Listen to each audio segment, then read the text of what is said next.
हाँ जी, good morning. खुश रहो, स्वस्थ रहो, सभी को एक एक मोल आशीर्वाद। तो क्या तैयारी है आज की? मतलब S2 के साथ बिल्कुल तैयार हो गए? क्वेश्चंस S2 के 1 से 10 दिए थे और O2 के भी 2-3 क्वेश्चन दिए थे मैंने, है ना? S2 के 1 से लेके 10 तक। चलो अभी देख लेते हैं। 7th का आंसर गलत है। बहुत बढ़िया जी, अगर आपको ये पता चल गया तो अभी देख लेते हैं। तो यहां पर डाउट्स बोलिए S2 में। मजा आ रहा है होमवर्क करने में? पहले तो ये बताओ, मजा आ रहा है या नहीं आ रहा है? देखो, मजा पालाने के लिए पहले दिमाग में एक चीज फिट कर देना। ऐसे तो क्यों मजा आएगा, है पढ़ना पड़ रहा है, लेकिन इस थॉट से मजा आएगा यार, ऐसे ही तो क्वेश्चन जेई में आते हैं।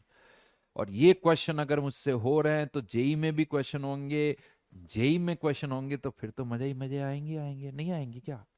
तो इसलिए मजा लाने के लिए पहले तो उसका मोटिव देखो ये। हाँ, क्योंकि अपने को तो अभी मजा, बहुत मजा तो जेई की रैंक चाहिए। अब जेई की रैंक के लिए क्वेश्चन करेंगे, क्वेश्चन करेंगे तो जेई की रैंक आएगी। और क्वेश्चन हो रहे हैं तो मतलब हम सही डायरेक्शन में जा रहे हैं, बिल्कुल। तो क्वेश्चन करके खुश हो जाओ, यस मेरी रैंक पक्की हो रही है। डे बाय डे क्वेश्चन कर रहे हैं, हमारी रैंक पक्की हो रही है, ये हमें देखना है। चलो जी, चलो अब देखते हैं क्वेश्चन नंबर कौन सा करें। फर्स्ट, सेकंड, थर्ड, फोर में किसी को कोई डाउट? मुझे लग रहा है किसी को कोई डाउट नहीं है। चलो फिफ्थ में बता देता हूं। पहला, दूसरा, तीसरा, चौथा, किसी को कोई डाउट नहीं है। तो क्वेश्चन नंबर 5 ये थोड़ा अलग है, चलो करते हैं। क्वेश्चन नंबर 5 क्या है? क्वेश्चन में कहा जा रहा है कि P4S3 की रिएक्शन हो रही है किसके साथ? ऑक्सीजन के साथ। बन क्या रहा है? P4O10 प्लस क्या बन रहा है? SO2। और क्वेश्चन की लैंग्वेज ये कहती है कि बताओ मिनिमम किस इसका कितना मास यूज किया जाए, मिनिमम कितना यूज करें कि कम से कम इस एटलीस्ट 1 ग्राम इसका भी बने और 1 ग्राम इसका भी बने, दोनों का 1-1 ग्राम बने, दोनों का कम से कम 1-1 ग्राम। अब क्वेश्चन ये आता है पहले, क्या इसका भी 1 ग्राम और इसका भी एग्जैक्टली 1 ग्राम बन सकता है क्या? पहले तो ये सोचे, यानी 1 ग्राम ये और 1 ग्राम है, वो चेक करते हैं। तो हमें ये पता है कि इसका कोफिशिएंट 1 है और इसका कोफिशिएंट 3 है, तो ये क्लियर है कि इसका जब भी 1 मोल बनेगा तो इसके 3 मोल बनेंगे। अब इसके 1 मोल का मास कितना है? बताओ, इसके 1 मोल का मास और इसके 3 मोल का मास, क्योंकि इसका 1 बनेगा तो इसके 3 बनेंगे साहब। तो इसका 1 मोल का जो मास है वो मेरे हिसाब से है 160, तो 284 है ना? 284। ये लिमिटिंग का क्वेश्चन नहीं है बेटा, ये कोई लिमिटिंग का क्वेश्चन नहीं है ना? तो इसका अगर 1 मोल है तो इसके 3 मोल का मास 3 × 64, ये हो जाता है 192 ग्राम। यानी दोनों का इक्वल मास तो प्रोड्यूस ही नहीं होगा। इसका 192 तो इसका 284 ग्राम होगा। तो ये कहना कि इसका 1 ग्राम तो इसका भी 1 ग्राम, ऐसा तो नहीं होगा। लेकिन अब हम क्या चाहते हैं कि कम से कम 1 ग्राम तो हर एक का बने, यानी 1 ग्राम से कम तो किसी का नहीं बनना चाहिए। तो अब आपको बताना कि इसका कितना मिनिमम मास यूज करें कि कम से कम हर एक सब्सटेंस का 1 ग्राम प्रोड्यूस हो। अब आप सोचो, इसका 1 ग्राम प्रोड्यूस करें या इसका 1 ग्राम? क्योंकि अगर आपने इसका 1 ग्राम प्रोड्यूस किया तो इसका मास तो 1 से भी फिर कम होगा, क्योंकि ये 284 ग्राम तो ये 192 ग्राम, अगर ये 1 ग्राम तो ये इससे कम हो जाएगा। तो क्या करो, इसका 1 ग्राम प्रोड्यूस कर लो। अगर इसका 1 ग्राम होगा तो इसका 1 ग्राम से ज्यादा हो जाएगा। अब आपको देखना, इसके 1 ग्राम के लिए P4S3 कितना होगा? तो इसका 1 ग्राम यानी 1/64 मोल्स। उसके लिए इसके कितने चाहिए? 1/3 × 1/64 मोल्स। तो मास कितना चाहिए? 1/3 × 1/64 इंटू इसका मोलिकुलर मास, जो भी आ रहा है वो यहां लिख सकते हो। Molecular mass of P4S3। समझ में आ गया?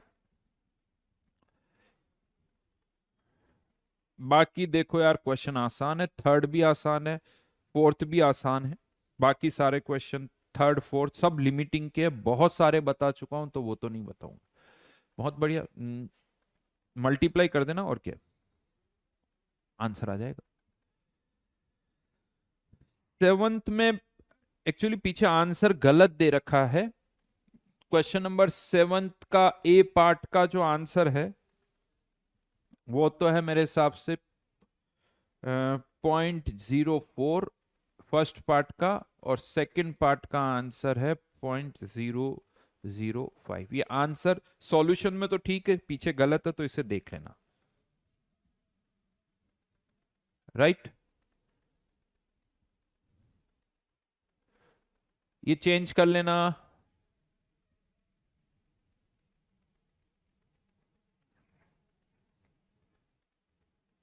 ठीक है,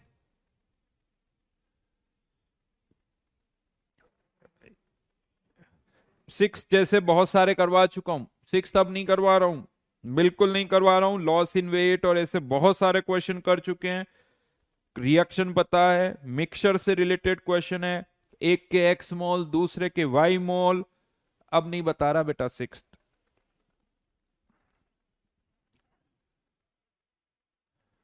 सेवंथ के आंसर ये है, और सेवंथ वाले भी बहुत सारे क्वेश्चन कर चुके हैं।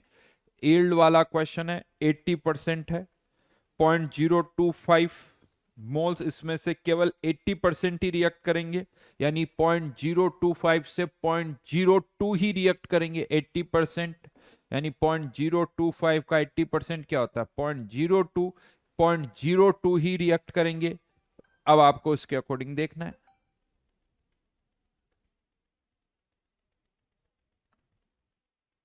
राइट,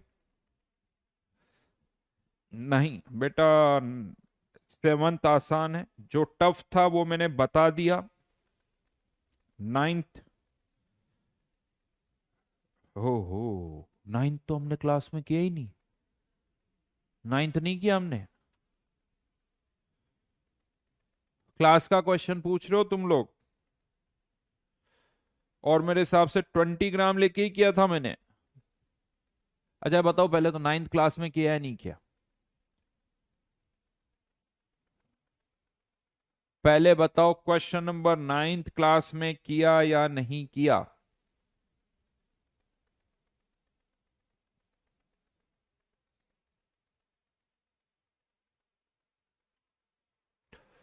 लिखो। हाँ, फिर पूछ रहे हो तुम, हद हो गई भाई, हद हो गई है। शर्म करो रे, शर्म करो। क्लास में क्वेश्चन हो गया सर नाइन्थ बता दो, मुबाशिर रुक जाओ, 10th अब मत लिखना, मैंने पहले भी बोला एक चीज को एक बार लिखा करो, जो पूछा जा रहा है उसका जवाब दो।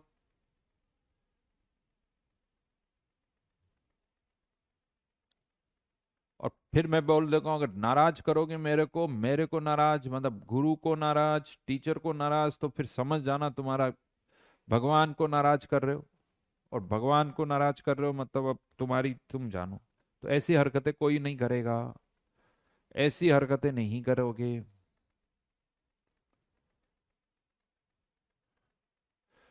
और सोचो जो नाइन्थ पूछ रहे हैं ना, सोच लो तुम। क्या बताऊं, क्यों बताऊं, सही सेवंथ में क्या है जो मैं बताऊं।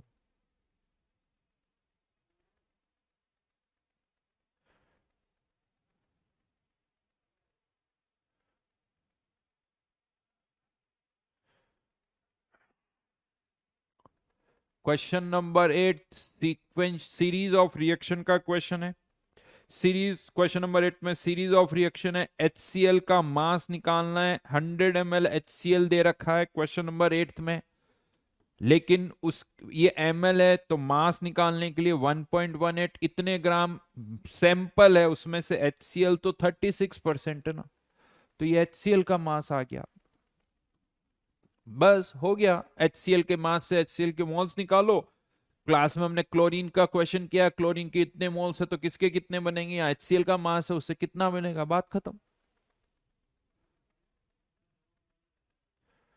शिवम, यहां कोई भी अगर यहां से स्टार्ट ना करें, हमेशा सिंपल सा लॉजिक होता, बीच में चैप्टर में कुछ नहीं समझ में आता बेटा, फर्स्ट लेक्चर से देखना स्टार्ट करो। बिल्कुल नहीं, फर्स्ट लेक्चर से देखना स्टार्ट करो। क्वेश्चन नंबर 10th बता रहा हूं, क्वेश्चन नंबर 10 बता रहा हूं। क्वेश्चन नंबर 10 में कहा जा रहा है जब हम मार्केट में से फर्टिलाइजर खरीदते हैं ना, खेतों में जो फर्टिलाइजर डालते हैं, यूरिया या जो भी हम बोलते हैं अलग अलग, उसमें क्या होता है, उसके अंदर मेनली ये कहा जा रहा है कि उसमें काम की चीजें क्या होती है, नाइट्रोजन, फॉस्फोरस और पोटेशियम। लेकिन ये और उसका जो फर्टिलाइजर का जो बैग होता है उस पर ये लिखा होता है कि नाइट्रोजन कितना परसेंटेज है, P2O5 कितना परसेंटेज और K2O कितना परसेंटेज। जैसे एक फर्टिलाइजर बैग पर दे रखा है ये 30%, ये भी 10% और ये भी 10% बाय मास है सब। मतलब 100 ग्राम फर्टिलाइजर अगर आप खरीदते हो तो ये 30 ग्राम, ये 10 ग्राम और ये 10 ग्राम है। ये उस पर लेबलिंग होती है। बट आपको बताना है कि यार लेबलिंग P2O5 की नहीं चाहिए, किसकी लेबलिंग चाहिए, फॉस्फोरस कितना है, पोटेशियम कितना है, इसकी लेबलिंग चाहिए। तो हमें नाइट्रोजन तो नाइट्रोजन ही है तो वापस 30 लिख दो, यहां पे भी नाइट्रोजन, यहां पे भी नाइट्रोजन, तो इसमें तो कुछ करना ही नहीं है। लेकिन P2O5 का मास है 10 ग्राम, हमें फॉस्फोरस का मास चाहिए। तो अब आपको ये बताना है कि इस 10 ग्राम में से फॉस्फोरस कितना होगा, इस 10 ग्राम में से K2O कितना होगा। आई थिंक पता ही है। अब पूरा ये कर चुके हैं, इतना सारे क्वेश्चंस कर चुके हैं, तो इसमें से पोटेशियम कितना होगा। तो सबसे पहले तो इसका मोलिकुलर मास निकाला जाए, सॉरी पोटेशियम नहीं, फॉस्फोरस कितना होगा। फॉस्फोरस का मास निकालने के लिए तो यहां पर ये 31, 62 और ये 62 यानी और 80, 142 सही लिखा है ना, इनटू ये 142 मोल्स आ गए। लेकिन फॉस्फोरस के मोल्स के लिए किससे मल्टीप्लाई करना होगा, 2 और इंटू 31। इसके moles 10 divided by 94, but 10 divided by 94 into 2 into 39। अब इसको जिस रेशियो में चाहिए उस रेशियो में कन्वर्ट कर दो।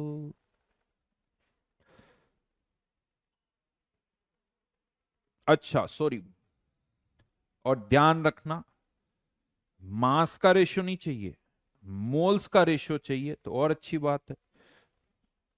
39 यहां से हटाओ, 31 यहां से हटाओ और इसको किससे डिवाइड कर दो, 14 से, है ना। अब ठीक है।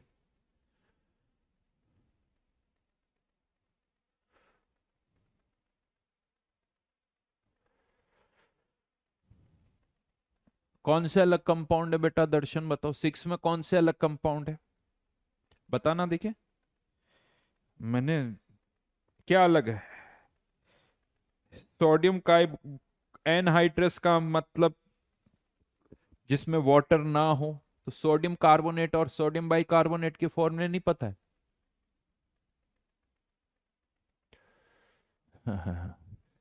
पूजा कह रही कि सर आप इतनी जल्दी मॉलिक्यूलर मास कैसे निकाल लेते हो।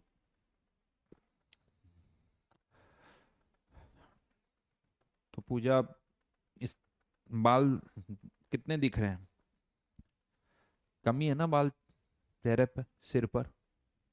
हम्म,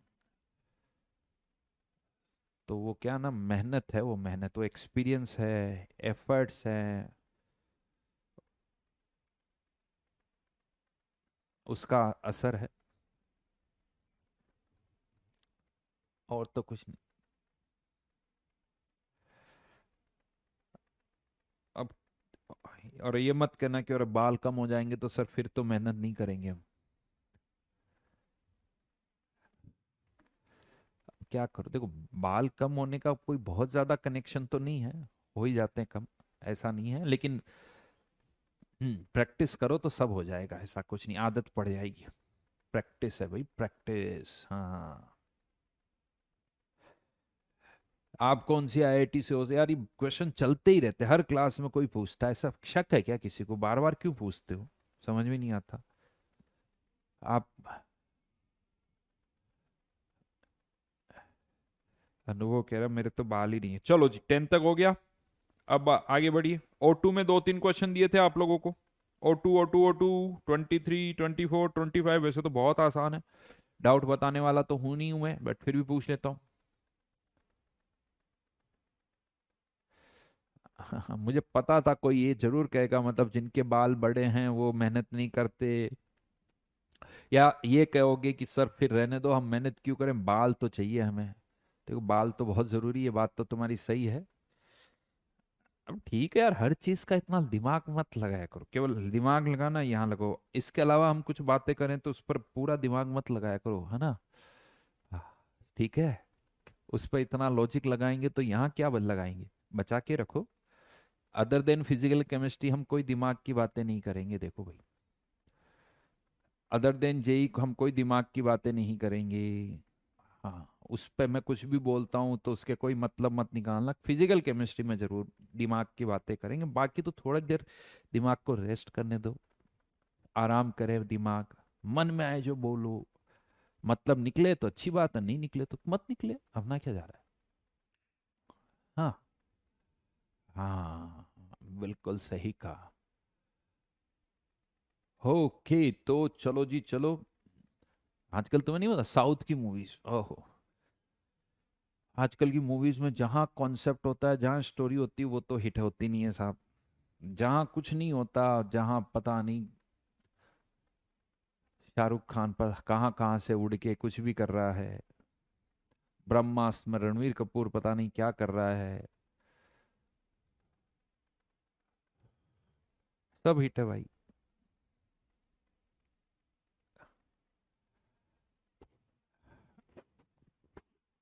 दिमाग की बातें करो तो।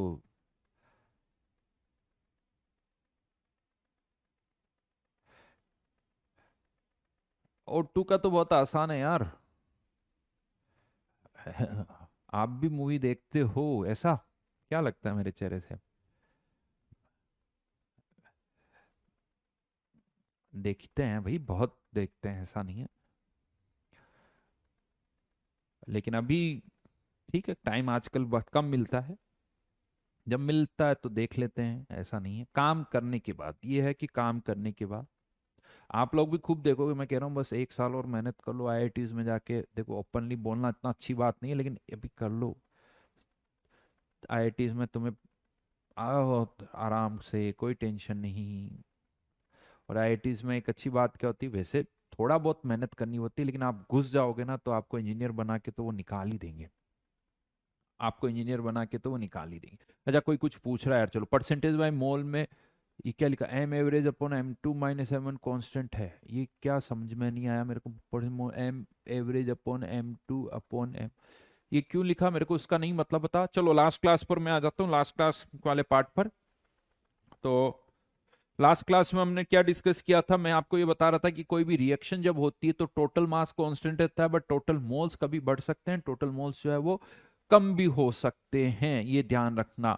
तो अब लास्ट क्लास वाला एक एग्जांपल मैं यहां पर ले रहा हूं, N2O4 converting into twice NO2, M average और हमें अल्फा को रिलेट करना, राइट। हमें किसको रिलेट करना, एम एवरेज और अल्फा को। तो अब मान लेता हूं, सुनो, यहां पर इनिशियली इसके ए मोल्स है, इनिशियली इसके 0 मोल्स है। अब इसके ए मोल्स में से अल्फा रिएक्ट कर गए, यानी ए में से ए अल्फा, तो इसके कितने बनेंगे, 2A अल्फा मोल्स। यानी अब कंटेनर के अंदर दो सब्सटेंस है, N2O4 और NO2, तो टोटल मोल्स दोनों को ऐड करना होगा। तो जो हम एम एवरेज की बात करते हैं, एम एवरेज, तो अब एम एवरेज कैसे निकालेंगे, टोटल मास। अब टोटल मास तो जो आपने इनिशियली लिया है वही रहेगा, जितना इसका कम होगा उतना इसका बढ़ेगा। तो इनिशियली हमने इसके कितने मोल्स लिए, ए मोल्स। ए मोल्स का मास कितना हो जाएगा, मल्टीप्लाइड बाय इसका मोलिकुलर मास। और N2O4 का मोलिकुलर मास कितना होता है, 92।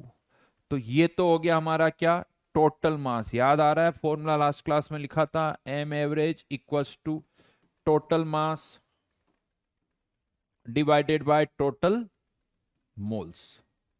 Total mass divided by total moles, तो इसके a moles into 92 divided by, यानी ये total mass divide by total moles, तो a 1 - alpha plus 2 alpha, a common आ गया।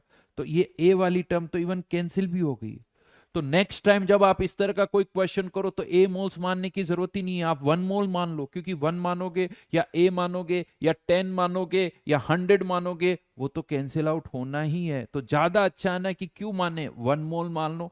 यानी जब भी एम एवरेज का ये फॉर्मूला लिख रहे हो तो इनिशियल मोल्स 1 मान के कर सकते हो। यानी ये आ गया 92/1 प्लस अल्फा। अगर एम एवरेज पता है तो मैं यहां से अल्फा निकाल सकता हूं, अल्फा पता है तो मैं यहां से एम एवरेज निकाल सकता हूं। अल्फा पता है तो एम एवरेज पता है तो अल्फा। हाँ, लेकिन ये फॉर्मूला फिक्स नहीं है कि हमेशा यहां 1 + अल्फा आएगा, ये कोई फिक्स नहीं है, ये डिपेंड करेगा रिएक्शन कौन सी है। रिएक्शन टू रिएक्शन वो वेरी करेगा। जैसे यहां पर लेट से अगर मैं रिएक्शन ये लिख देता हूं, A converting into N B, initially इसका कितने मोल लिया, 1 मोल, 1 - अल्फा, तो इसका कितना बनेगा n अल्फा। तो एम एवरेज इक्वल्स टू इसके 1 मोल का mass, molecular mass of A, molar mass of A divided by total moles, इन दोनों का सम, तो 1 + n - 1 अल्फा। चाहो तो ये एक फॉर्मूला भी याद कर सकते हो, कभी जरूरत पड़े तो डायरेक्ट यूज कर सकते हो, लेकिन समझ में आना चाहिए कि ये कैसे आया है। ये डिनोमिनेटर में टोटल मोल्स और ऊपर जो है वो टोटल मास है।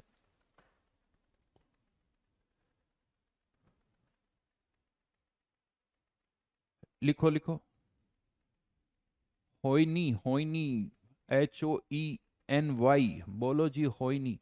होइनी आपने जेई वाला पेपर भी दिया था क्या, जो 23 अभी 25 को हुआ था? बोलो बोलो, क्या लिखना चाहते हो, क्या पूछना चाहते हो? क्या नहीं लिया एवरेज मास में?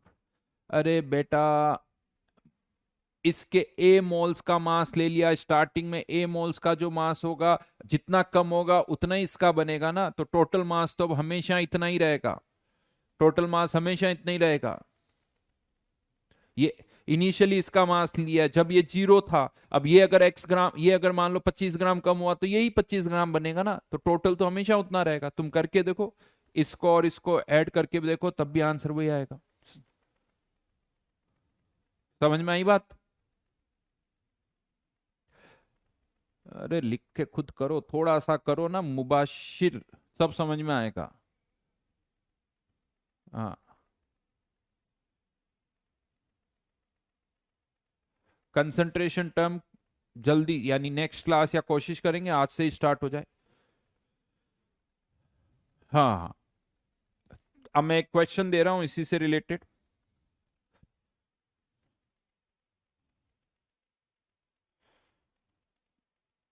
Find alpha of ammonia if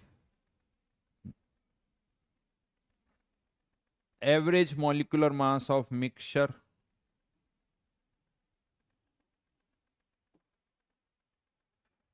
of reaction mixture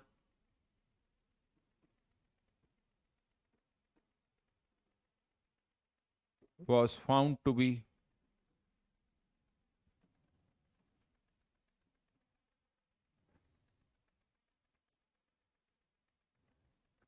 10। Reaction दे रखी है आपको, NH3 N2 3H2, average molecular mass दे रखा है, अल्फा निकालना है।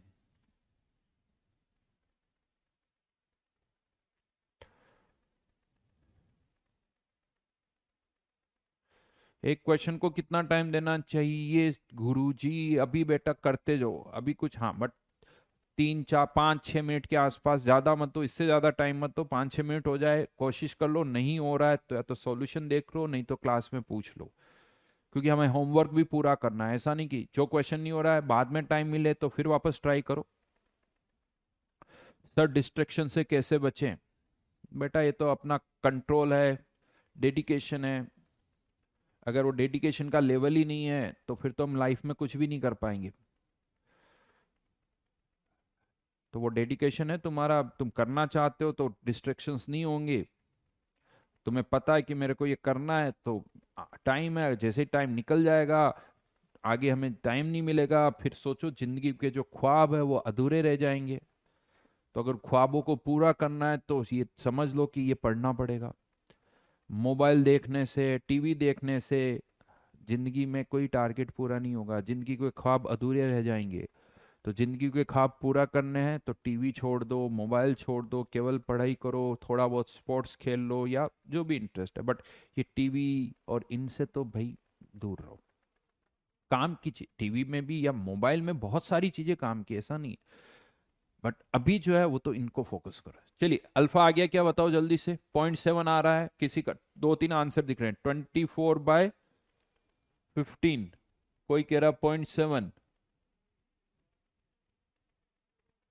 अरे बेटा अल्फा कभी 1 से ज्यादा नहीं हो सकता। 7/20, 7/20 और 41/20। अच्छा 1 से ही ज्यादा, वेरी गुड। अल्फा 1 से ज्यादा। आकाश थोड़ा दिमाग लगा ले भाई, थोड़ा दिमाग लगा ले। किसके लिए बचा के रखा है उस दिमाग को, है कब यूज करने का प्लान है, बुढ़ापे में। 1/3 भी आ रहा है, 0.7 वैसे ज्यादातर का। तो मैंने मान लिया इसके कितने मोल्स है, 1 मोल। 1 - अल्फा, तो इसके कितने बनेंगे, अल्फा/2। इसके कितने बनेंगे, 3 अल्फा/2।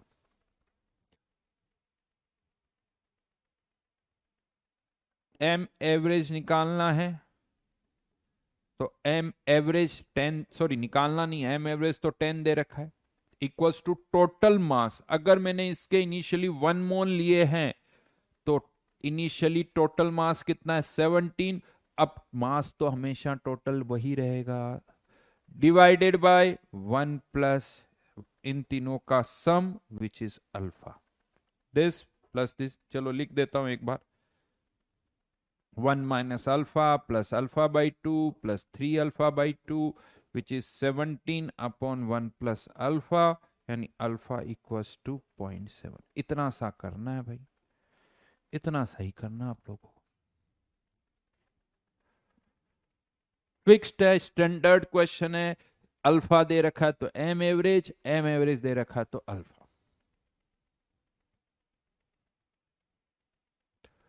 समझ में आ गई बात, बहुत बढ़िया। तो अल्फा का एक्सप्रेशन कैसे लिखना है, एम एवरेज से कैसे रिलेट करना है। अब क्वेश्चन में देखो कभी कभी और भी कुछ हो सकता है, अल्फा एम एवरेज और आगे एम एवरेज से बाकी और भी कुछ रिलेट करना चाहो तो आप रिलेट कर सकते हो।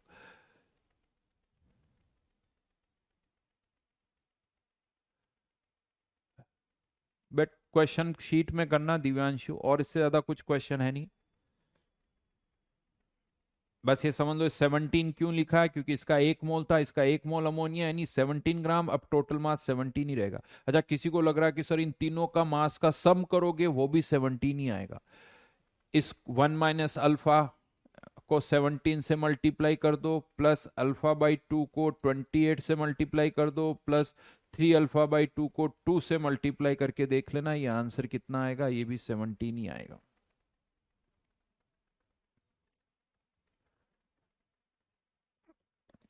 अब यहीं पर एक वर्ड और मैं बता रहा हूं।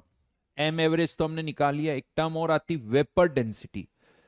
वेपर डेंसिटी क्या होती वो समझा रहा हूं यहां पर। तो एक्चुअली एक तो टर्म हम यूज करते हैं डेंसिटी। डेंसिटी क्या होती, मास divided by volume. Mass divided by volume. इसकी यूनिट्स की बात करें तो ग्राम पर सेंटीमीटर क्यूब, किलोग्राम पर मीटर क्यूब, या इस तरह की यूनिट्स हम यूज करते हैं। ये तो हो गई नॉर्मल डेंसिटी या एब्सोल्यूट डेंसिटी भी बोला जाता है इसको, डेंसिटी या एब्सोल्यूट डेंसिटी। बट बहुत बार क्या होता है कि हम रिलेटिव डेंसिटी निकालते हैं। बहुत बार जो है हम रिलेटिव डेंसिटी भी निकालते हैं। तो अब मैं बात कर रहा हूं रिलेटिव डेंसिटी, यानी किसी और के रिलेटिव, किसी और के रिलेटिव कोई कितना ज्यादा डेंस है, दैट इज रिलेटिव डेंसिटी। तो अब यहां पर हम बात करें रिलेटिव डेंसिटी जो होती है, सॉलिड और लिक्विड के लिए अलग तरह से रिलेटिव निकाला जाता है और गैसेस के लिए अलग। तो यहां पर दो केसेस बनेंगे, फॉर सॉलिड एंड लिक्विड और फॉर गैसेस, फॉर गैसेस। अब बात करते हैं सॉलिड और लिक्विड के लिए रिलेटिव डेंसिटी अगर मुझे निकालनी है तो रेफरेंस कुछ भी हो सकता है, आपकी इच्छा है। आप सबकी density with respect to iron निकाल दो, सबकी density with respect to water निकाल दो, सभी की डेंसिटी विथ रेस्पेक्ट टू कुछ और सब्सटेंस ले लो, कॉपर ले लो, सैंड ले लो, तो रिलेटिव डेंसिटी क्या है? Density of substance, density of substance with respect to density of reference, density of reference, density of reference. आप ये क्या हो जाएगी? Relative density. बट नॉर्मली आपको पता है ये ज्यादातर केसेस में हम रेफरेंस क्या लेते हैं? अगर आप यहां पर रेफरेंस वाटर ले रहे हो, density of substance divided by density of water, लेकिन और वो भी किस पर? एट 4 डिग्री सेल्सियस, क्योंकि 4 डिग्री सेल्सियस पर वाटर की डेंसिटी होती है 1 ग्राम पर ml, 1 ग्राम पर ml। तो इसी रिलेटिव डेंसिटी को और क्या कहा जाता है? अगर रेफरेंस वाटर है एट 4 डिग्री सेल्सियस, तो इसे पता क्या बोला जाता है? स्पेसिफिक ग्रेविटी भी बोला जाता है। यानी स्पेसिफिक ग्रेविटी भी एक तरह की रिलेटिव डेंसिटी ही है, रिलेटिव डेंसिटी है, लेकिन स्पेसिफिक ग्रेविटी अगर वर्ड यूज कर लिया, इसका मतलब ये with respect to water at 4 degree Celsius है। और यहां पर जैसा आप, इसको मैं थोड़ा ऊपर कर रहा हूं, सबको पता वाटर की डेंसिटी 4 डिग्री सेल्सियस पर कितनी होती? 1 ग्राम पर ml। तो अब यहां पर ऐसा लगता है कि सर इससे डिवाइड करने से तो कुछ होगा ही नहीं, क्योंकि ये तो 1 ग्राम पर ml होती है, 1 ग्राम पर ml या सेंटीमीटर क्यूब। तो ये तो वैल्यू तो वही रहेगी, देखो वैल्यू तो वही रहेगी, लेकिन अब ये यूनिट लेस हो जाएगी, यानी स्पेसिफिक ग्रेविटी की कोई यूनिट नहीं होगी, इट इज यूनिट लेस। हाँ, डिफरेंस क्या आएगा? कोई कहेगा कि यार इसकी डेंसिटी है 5 ग्राम पर ml, तो स्पेसिफिक ग्रेविटी कितनी हो जाएगी? 5। अगर किसी की डेंसिटी 10 ग्राम पर ml है, तो स्पेसिफिक ग्रेविटी हो जाएगी 10। लेकिन कहीं पर भी यूज करना है तो स्पेसिफिक ग्रेविटी से वापस डेंसिटी निकालनी पड़ेगी, और स्पेसिफिक ग्रेविटी से डेंसिटी निकालने के लिए क्या करना होगा? 1 ग्राम पर ml से डिवाइड कर दो, यानी किसी की स्पेसिफिक ग्रेविटी 10 है तो डेंसिटी 10 ग्राम पर ml, किसी की स्पेसिफिक ग्रेविटी 5 है तो डेंसिटी 5 ग्राम पर ml। तो स्पेसिफिक ग्रेविटी क्या होती है वो मैंने बताया, इट इज यूनिटलेस। लिख लेना, ये जो होती है टर्म वो यूनिटलेस होती है, लेकिन इसको ग्राम पर ml से मल्टीप्लाई कर दो तो वो डेंसिटी आ जाएगी। देखो, ग्राम पर ml से मल्टीप्लाई कर दो तो वो डेंसिटी आ जाएगी, राइट? हाँ बिल्कुल, एटॉमिक मास की तरह ही है। तो स्पेसिफिक ग्रेविटी क्या होती है समझ में आ गया?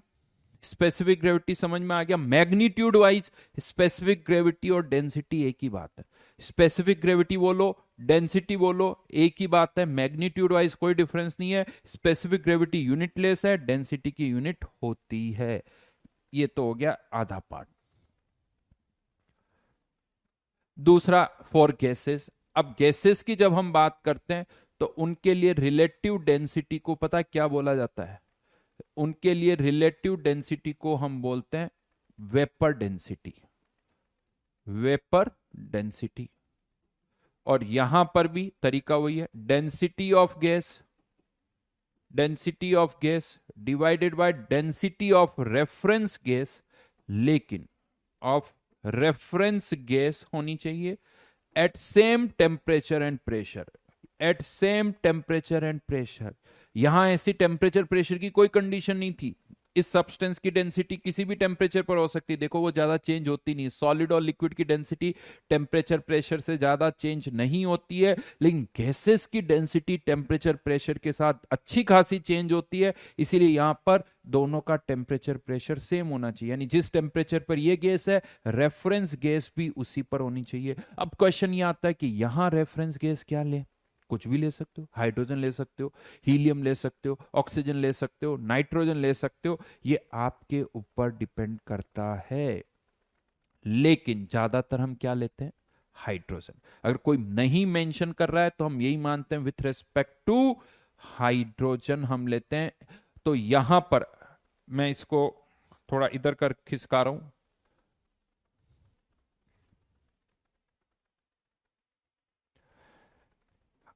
तो vapour density, vapour density, density of gas, upon density of reference gas, जो कि ज्यादातर हम क्या ले लेते हैं, H2। अब डेंसिटी कैसे निकालते हैं, तो PV equal to NRT equation पता है आपको, PV equal to NRT equation, उसको यहां यूज कर रहा हूं।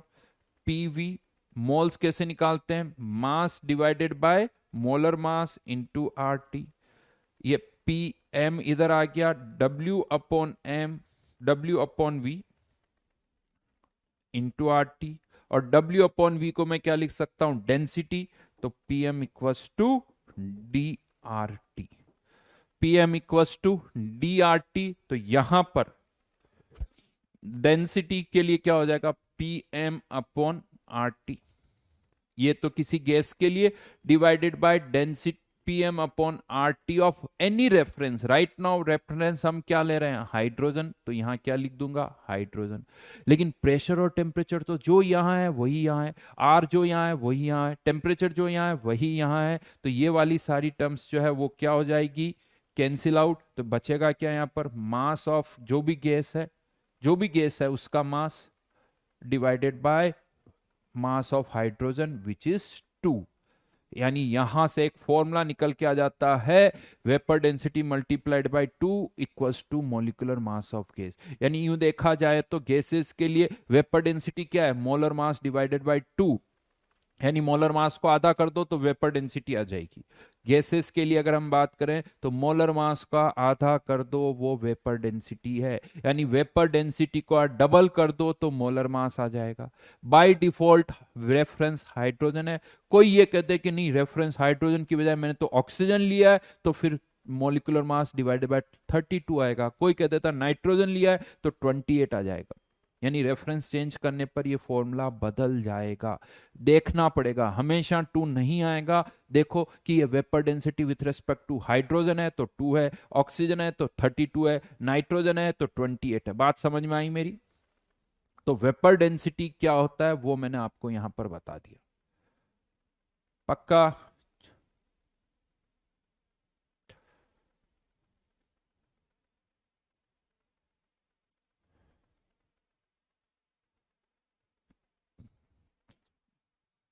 अनुभव जो लिखा हुआ है उसको देखो, है ना, जो लिखा हुआ है उसको देखो, चीजें सब समझ में आएगी।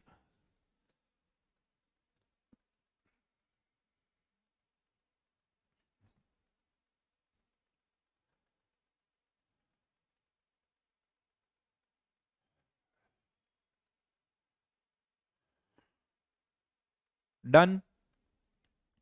तो ये वर्ड याद रखना, वेपर डेंसिटी वाली टर्म। देन अब मैं एक और पार्ट पर आ रहा हूं, छोटा सा ही पार्ट है। सर ये फॉर्मूला तो पढ़ा था पर इसका मतलब आज समझ में आया। बिल्कुल, तेजस ने बड़ी सही लाइन बोली, सर ये पढ़ा तो बहुत जगह था लेकिन मतलब आज समझ में आया। हाँ, तो बहुत बार ऐसा होता है, बहुत स्पेसिफिक ग्रेविटी क्या होती है, रिलेटिव डेंसिटी क्या होती है, वेपर डेंसिटी क्या होती है, ऐसा लगता है ये सर कोई बोल, पता है मैं आपको, कोई बोलता है डेंसिटी, कोई बोलता है एब्सोल्यूट डेंसिटी। अरे डेंसिटी बोलो एब्सोल्यूट डेंसिटी बोलो एक ही बात है, लेकिन वेपर डेंसिटी, स्पेसिफिक ग्रेविटी समझ में ही नहीं आता। तो एक साथ जब पढ़ते हो ना तब समझ में आता है। तो यहाँ पर मैंने कोशिश की है कि सारी चीजें मैंने आपको एक साथ बताई है। ये सारा सारा डिस्कशन जो है वो हमने यहाँ पर किया है। तो स्पेसिफिक ग्रेविटी, वेपर डेंसिटी कैसे रिलेट कर सकते हो वो यहां से देख सकते हो। हाँ हाँ, आज वरुण कह रहा आज ही पहली बार पढ़ा है, बहुत बढ़िया, अच्छी अच्छी बात है, वो भी कोई नहीं, अब तो यूज कर सकते हैं। नेक्स्ट हेडिंग डालिए, empirical and molecular formula. Empirical and molecular formula.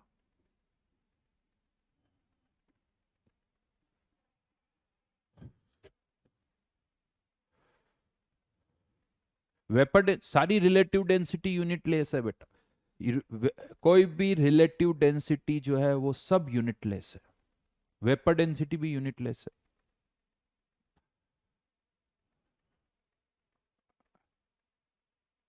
पिछले साल ये सब नहीं समझ में आता था बेटा, सही तरीके से समझाओ कि मतलब समझाना पड़ता है तो सब समझ में आता है, नहीं तो कुछ समझ में नहीं आता है। एम्पेरिकल एंड मॉलिक्यूलर फॉर्मूला क्या है वो समझते हैं। तो यहां पर सबसे पहले अगर मैं बात करूं मॉलिक्यूलर फॉर्मूला का क्या मतलब होता है, ये वर्ड जब हम बोलते हैं मॉलिक्यूलर फॉर्मूला तो इसका मतलब क्या है कि कोई भी जो मॉलिक्यूल होता है उसमें कार्बन हाइड्रोजन ऑक्सीजन इनके कुछ ना कुछ एटम्स होते हैं। तो किसी मॉलिक्यूल में कार्बन के कितने एटम है, हाइड्रोजन के कितने एटम है, ऑक्सीजन के कितने एटम है, नाइट्रोजन के कितने एटम्स है, वो जब आप ऑन पेपर लिखते हो तो उसे कहा जाता है, वो उसका मॉलिक्यूलर फॉर्मूला है जो बताता है कि कौन से एलिमेंट के कितने एटम्स हैं। तो ये क्या बताता है, it shows the number of atoms of elements present in one molecule, present in one molecule. It shows the number of atoms of element present in one molecule. जैसे फॉर एग्जाम्पल ग्लूकोज है C6H12O6, ये इसका molecular formula जो बता रहा है कि glucose के एक मॉलिक्यूल में कार्बन के 6 एटम्स है, हाइड्रोजन के 12 है, ऑक्सीजन के 6 है। बेंजीन C6H6, ये है बेंजीन, ये है ग्लूकोज, यानी बेंजीन के एक मॉलिक्यूल में कार्बन के 6 और हाइड्रोजन के भी 6 एटम्स है। इसे हम कहते हैं मॉलिक्यूलर फॉर्मूला। देन एक आता है एम्पेरिकल फॉर्मूला। एम्पेरिकल फॉर्मूला क्या होता है, ये एग्जैक्ट नंबर ऑफ एटम्स नहीं बताता है, एग्जैक्ट नंबर ऑफ एटम्स नहीं बताता है, ये जितने भी एलिमेंट्स है उनके एटम्स को सिंपलेस्ट रेशियो में बताता है, सिंपलेस्ट रेशियो में बताता है। तो it shows the number of atoms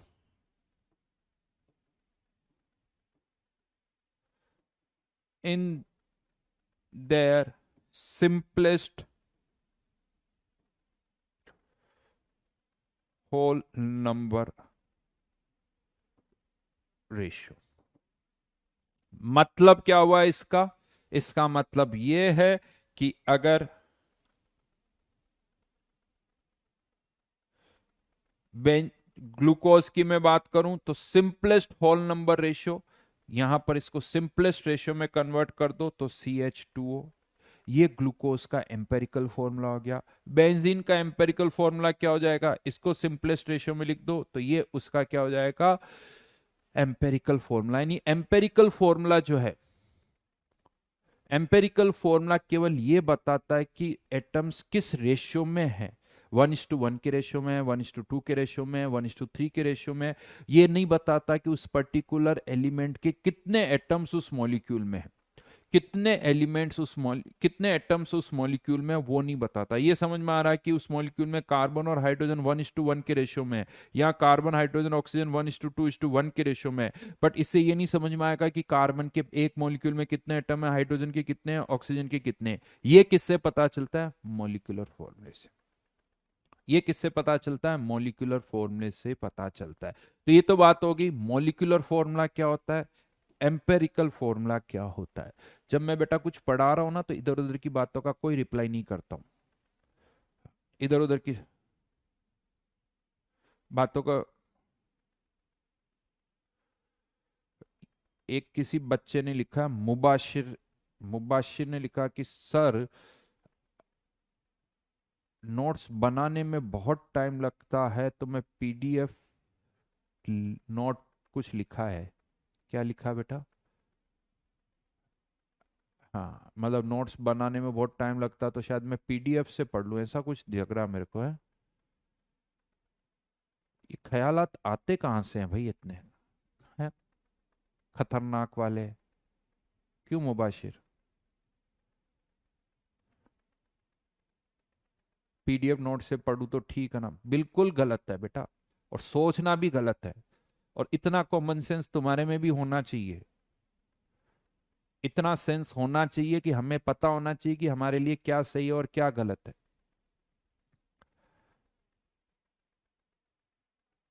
समझ में आई बात। इस तरह के फालतू से घटिया से क्वेश्चन पूछने से पहले 4 बार सोचो। कि मैं किस लेवल के क्वेश्चन पूछ रहा हूँ। नोट्स बनाने में टाइम लगता है, नोट्स बनाने में टाइम लगता है तो फिर अगर नोट्स ऐसे ही लाओगे तो कुछ नहीं होने वाला। तो सोच समझ के पूछो क्या पूछ रहे हो।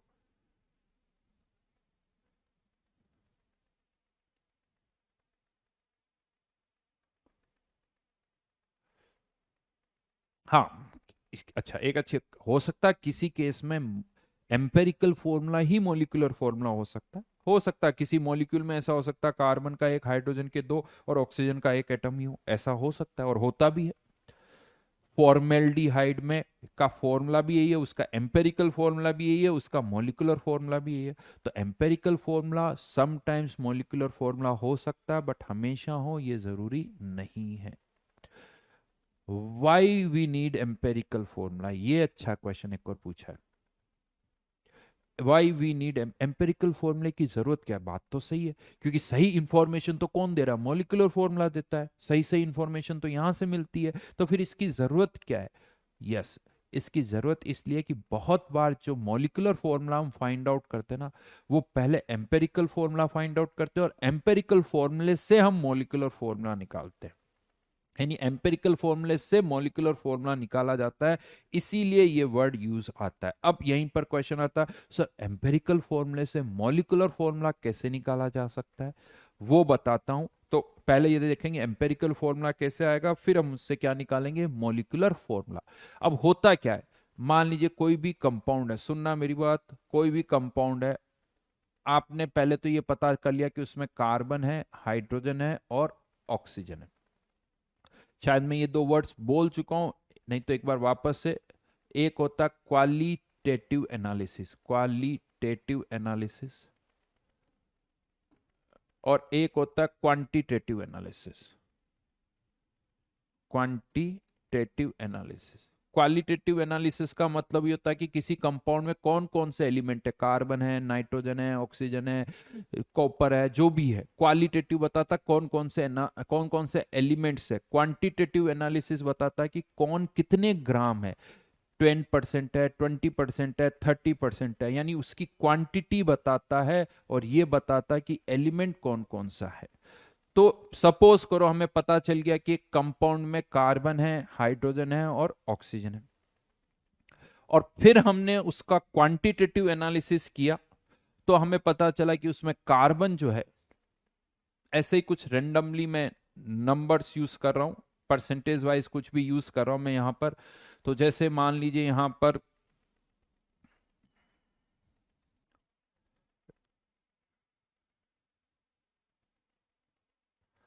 ये 48%, ये 32%,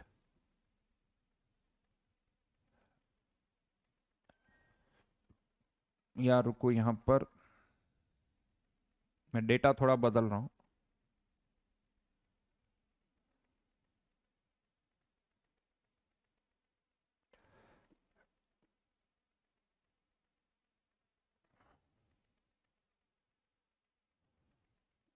42%,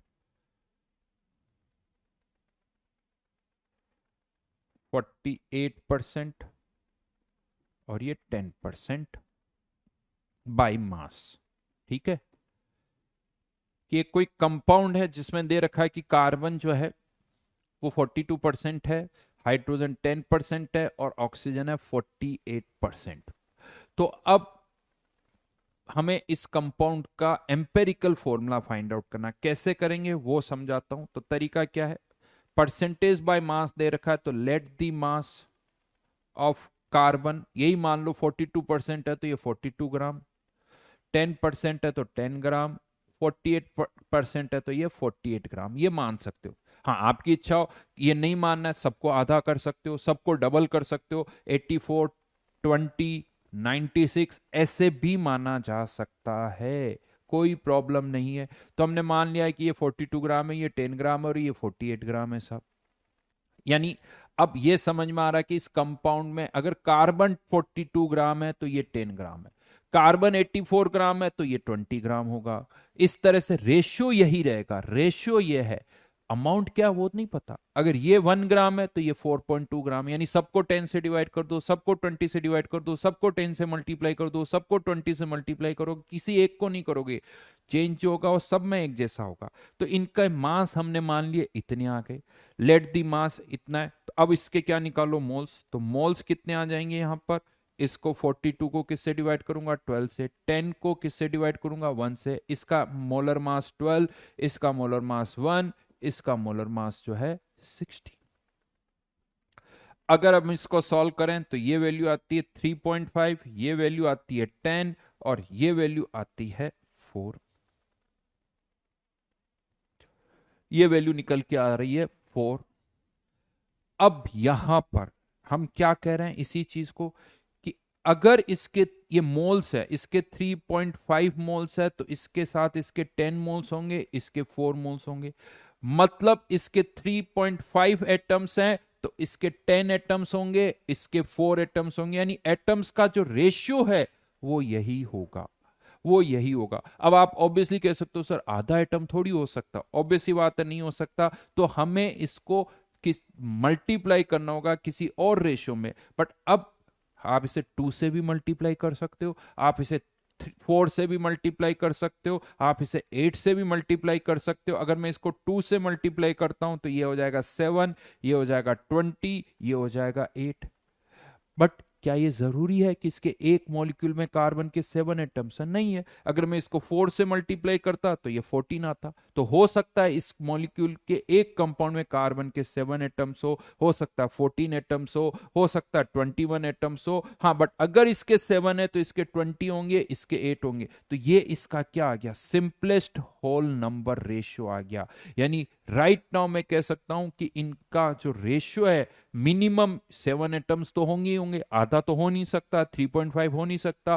तो मिनिमम कार्बन के 7 एटम्स, हाइड्रोजन के 20 और ऑक्सीजन के 8। यानी या तो इस ये सिंपलेस्ट रेशियो है, इसीलिए इसे क्या कहा जाता है, empirical formula, empirical formula. But अब इसका मॉलिक्यूलर फॉर्मूला क्या होगा वो नहीं पता भाई। इसका मॉलिक्यूलर फॉर्मूला क्या होगा, ओह सॉरी गड़बड़ कर दी मैंने, 3 लिख दो भाई, 6 लिख दो, बस। अब ठीक है, हाँ हाँ हो जाती है गड़बड़।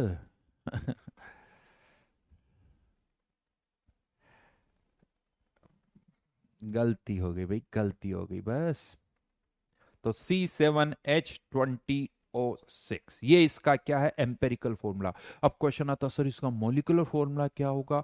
तो मॉलिक्यूलर फॉर्मूला हो सकता है यही हो सकता है C14H20O12 हो, ये भी हो सकता है, वो हमें नहीं पता कि ये भी हो सकता है, ये भी हो सकता है, वो अब नेक्स्ट स्टेप में आएगा। तो पहली चीज एम्पेरिकल फॉर्मूला कैसे निकालना है वो हमने यहां से समझा। उसके लिए आपको हर एक एलिमेंट का मास पता होना चाहिए, कि अगर उसमें कार्बन है, हाइड्रोजन है, ऑक्सीजन है, तो हमें इनके मासेस पता होने चाहिए। अगर हमें उनके मासेस पता है तो यहां से हम उसका एम्पेरिकल फॉर्मूला निकाल सकते हैं। राइट, बिल्कुल सही।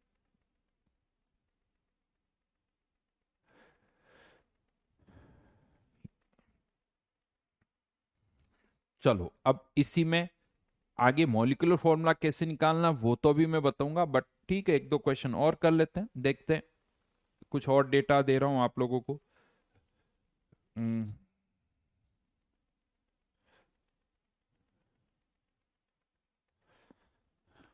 लेट से कंपाउंड में कार्बन भी है, हाइड्रोजन भी है, नाइट्रोजन भी है, और ऑक्सीजन भी है। ठीक है, इसी तरह से कुछ सब कुछ है। तो यहां पर मान लो ये है 21%,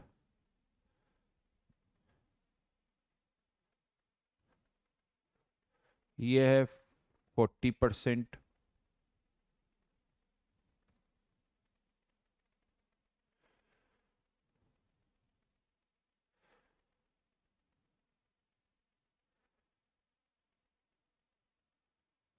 36% और ये 3%। फाइंड एम्पेरिकल फॉर्मूला, बताइए एम्पेरिकल फॉर्मूला क्या होगा इसका? बाई मास है ना?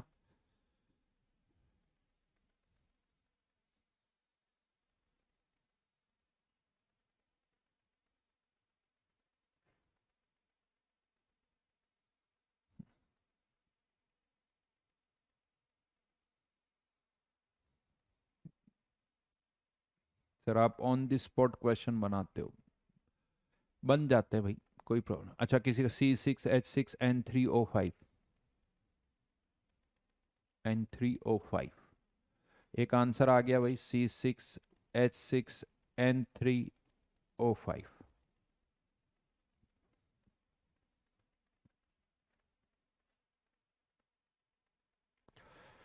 इस क्वेश्चन को करो, पिछले वाले क्वेश्चन में भी कुछ डाउट है तो वो भी इससे क्लियर हो जाएगा।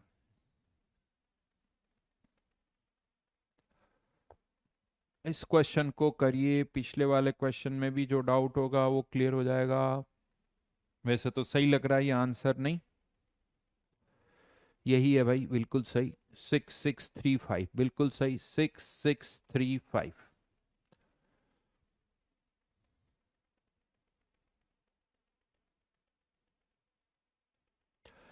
चलो तो मान लेते हैं इतने ही ग्राम है, ये 36 ग्राम, ये 3 ग्राम, ये 21 ग्राम और ये 40 ग्राम।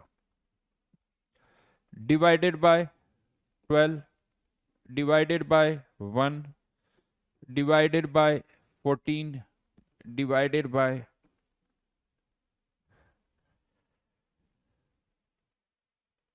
16। ये आ गया 3, ये आ गया 3, ये आ गया 1.5 और ये आ गया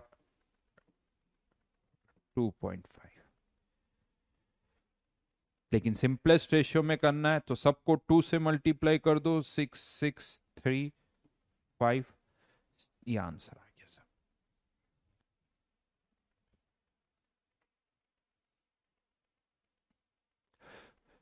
मयंक का डिफरेंट आंसर आ रहा है तो मयंक क्या कर सकते हैं भाई, सही तो ये है, बाकी तो बहुत सारे आंसर आ सकते हैं, इसमें तो कोई बात ही नहीं।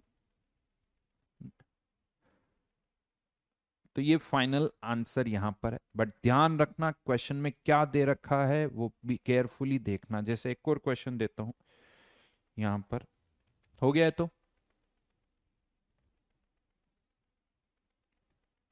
हम्म,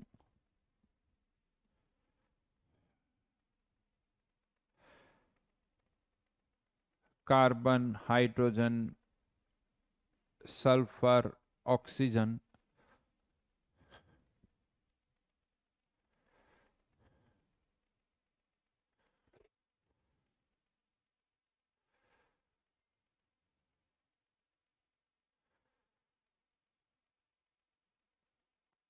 30%,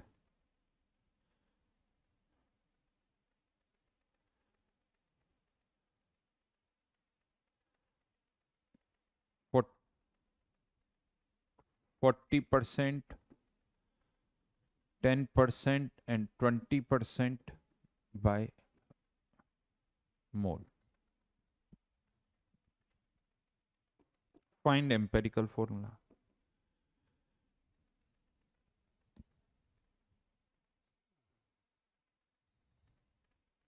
ऐसे क्वेश्चंस मेंस में आते हैं, बिल्कुल आते हैं, बट बस फर्क इतना है कि मैं जो डेटा दे रहा हूँ बड़े अच्छे से दे रहा हूँ तो कैलकुलेशन कम है, और मेंस में जब क्वेश्चन आते हैं तो उसमें कैलकुलेशन ज़्यादा होती है, इतना सा फर्क है।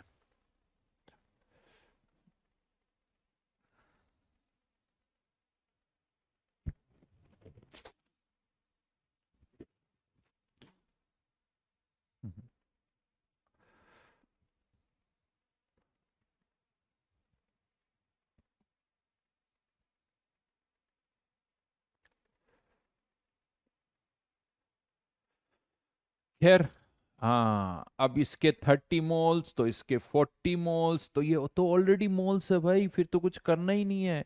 यानी इसके 3 तो इसके 4, इसका 1, इसका 2, तो C3H4SO2। यानी ये ध्यान से रखना, कहीं कहीं ऐसा ना हो कि परसेंटेज बाय मोल दे रखा है फिर भी हम मोलर मास से डिवाइड कर रहे हैं, देख ही नहीं रही कि यहाँ क्या लिखा हो, अच्छा परसेंटेज देखा मोलर मास से डिवाइड करने लगे, क्योंकि ये रेयरली होगा कि मोल्स दे रखे होंगे, ज्यादातर मास ही गिवन होता है, बट फिर भी चेक कर लीजिए कहीं ऐसा ना हो कि ये गड़बड़ जाए। अब यहाँ क्वेश्चन ये आता है कि चलो एम्पेरिकल फॉर्मूला तो पता चल गया, अब मॉलिक्यूलर फॉर्मूला कैसे निकालें, एम्पेरिकल फॉर्मूला से मॉलिक्यूलर फॉर्मूला कैसे निकालें, तो उसके लिए क्वेश्चन में कुछ ना कुछ एक्स्ट्रा इंफॉर्मेशन होगी, कोई एक एक्स्ट्रा इंफॉर्मेशन होगी, जैसे कुछ भी हो सकती है, वो डिपेंड करता है। फॉर एग्जांपल मैं यहां पर कुछ लिखूंगा, to find molecular mass, find molecular mass, molecular formula,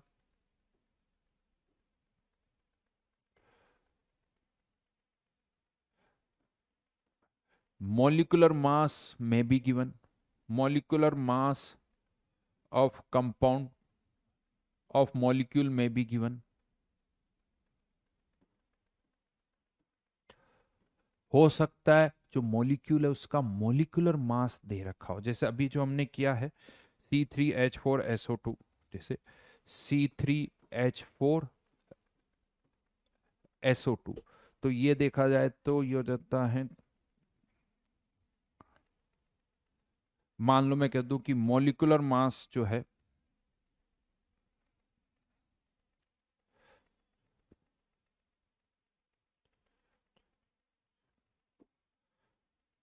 मास,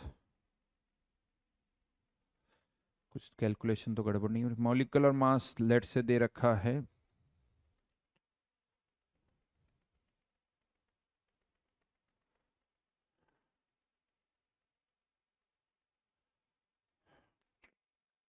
हम्म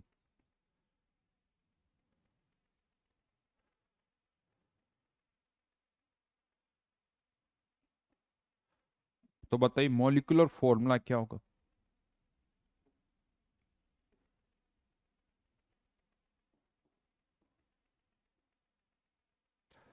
बताइए मॉलिक्यूलर फॉर्मूला क्या होगा, ये गिवन है, गिवन मॉलिक्यूलर मास इतना, तो अब अगर हम देखें तो इसका मॉलिक्यूलर मास कितना आ रहा है, इसका जो है वो आ रहा है 104,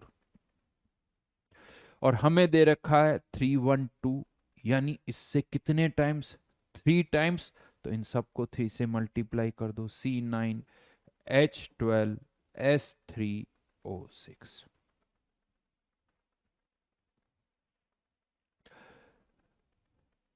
या कुछ और इंफॉर्मेशन भी हो सकती है, जैसे ये कह दिया जाए कि पर मॉलिक्यूल सल्फर के इतने एटम्स है, यानी पर molecule number of atom of, actual number of atoms, actual number of atom of any element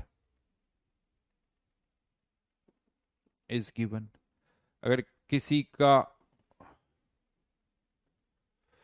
ये दे रखा है कि जैसे सल्फर के 3 एटम है साहब, अगर सल्फर के 3 एटम है तो ये हो जाएगा, सल्फर के 2 एटम है तो सबको 2 से मल्टीप्लाई कर दो, ऑक्सीजन के 6 एटम्स है तो सबको 3 से मल्टीप्लाई कर दो, तो इस तरह से किसी पर molecule actual number of atoms of any element is given, तो उससे भी हो जाएगा। या थर्ड इंफॉर्मेशन, मॉलिक्यूलर मास की जगह वेपर डेंसिटी दे रखी हो, if vapour density is given, तो वेपर डेंसिटी पता है तो उसका डबल कर देंगे तो क्या आ जाएगा, मोलर मास, तो मोलर मास क्या हो जाएगा, वेपर डेंसिटी इंटू 2, तो उससे भी हम मोलर मास निकाल सकते हैं, बस यही करना है और कुछ नहीं। वेपर डेंसिटी पता है 2 टाइम्स कर दो, मोलिकुलर मास आ गया, मोलर मास से फिर कर सकते हो, कोई कहते कि कार्बन के इतने एटम्स हैं तो उसके अकॉर्डिंग मोलर मॉलिक्यूलर फॉर्मूला आ जाएगा, यानी कुछ ना कुछ इंफॉर्मेशन जरूर होगी।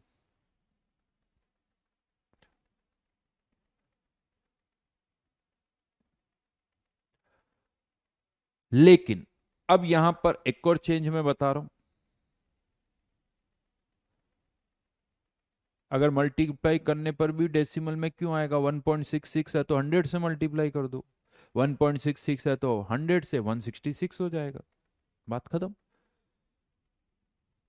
अब यहां पर समटाइम्स क्वेश्चन में, जैसे अभी तो मैंने डायरेक्ट दे दिया कार्बन इतना है, हाइड्रोजन इतना है, हो सकता है डायरेक्ट कार्बन का मास ना दे रखा हो सकता है ऑक्सीजन का मास ना या हाइड्रोजन का मास डायरेक्ट ना दे रखा हो, तो किसी और का मास आपको गिवन होगा। जैसे फॉर एग्जांपल यहां पर एक और क्वेश्चन दे रहा हूं, रुकना।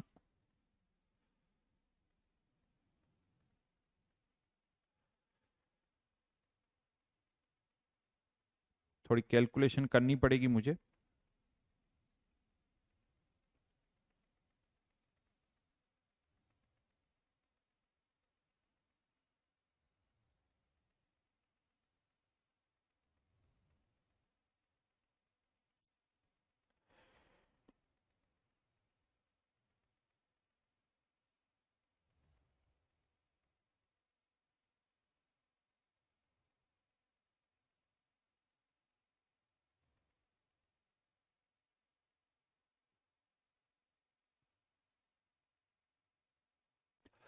Sixty six gram of an organic compound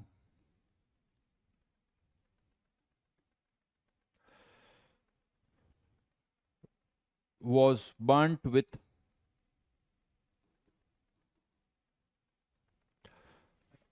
excess oxygen.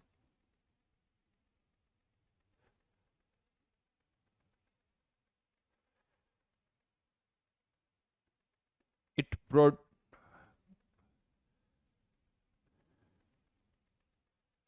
which produced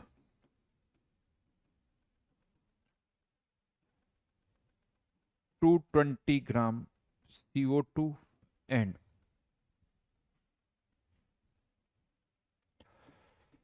54 gram H2. Find empirical formula.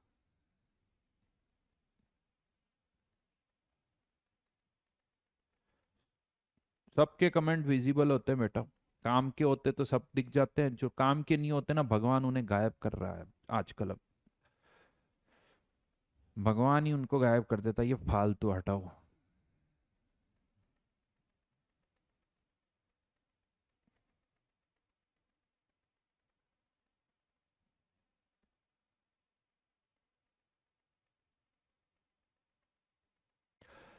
चलो जल्दी से क्वेश्चन करो।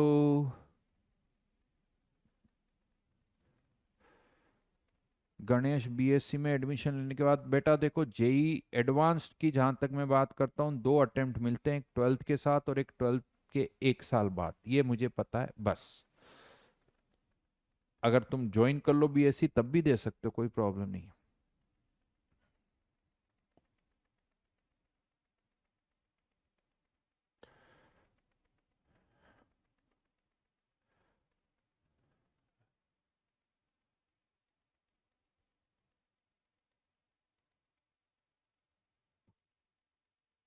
बताइए बताइए क्या आंसर आएगा।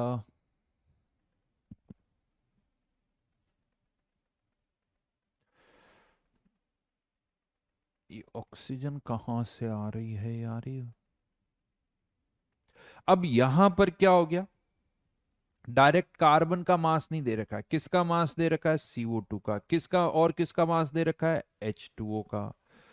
इसका मास कितना है 220 ग्राम, तो इससे आप कार्बन का मास निकाल लो, 220 ग्राम है।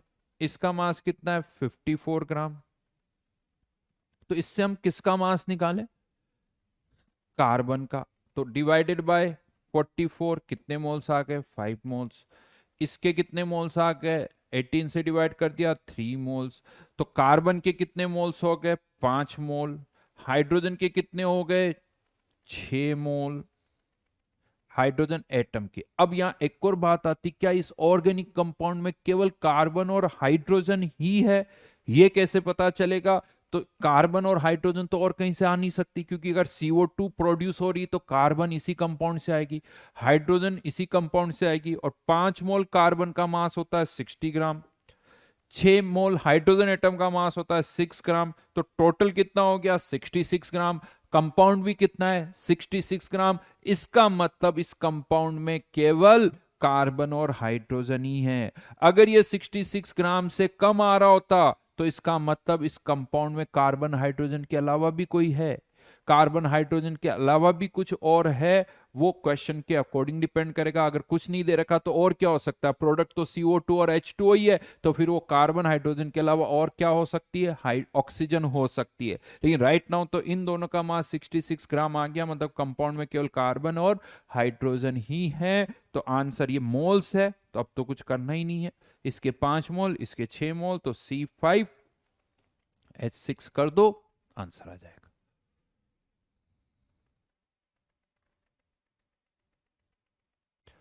समझ में आई बात? तो CO2 से कार्बन का, H2O से हाइड्रोजन का मास निकालो, चेक कर लो कि कोई और है या नहीं है, कार्बन हाइड्रोजन इसके अलावा।